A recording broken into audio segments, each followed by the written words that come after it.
नमस्कार दोस्तों, स्वागत करता हूं अभिनेता ऑफिशियल न्यू में। हमारे चैनल पर पहली बार हैं तो हमारे चैनल को सब्सक्राइब करें और लाइक करें।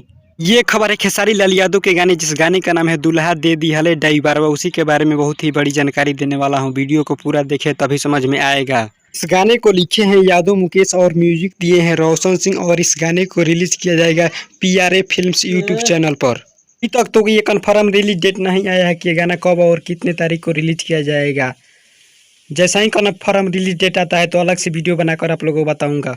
करता हूं कि ये खबर आप लोगों को अच्छी लगी हो तो हमारे चैनल को सब्सक्राइब करें और लाइक करें, साथ ही कमेंट करें कि ये वीडियो कैसी लगी। मिलते हैं नेक्स्ट वीडियो में किसी बवाल खबर के साथ। खेसारी लाल यादव के एक और गाना आने वाला है, उसी के बारे में बहुत ही जल्द एक वीडियो लेकर आ रहा हूँ। तब तक दीदी इजाज़त। जय हिंद, जय भोजपुरी।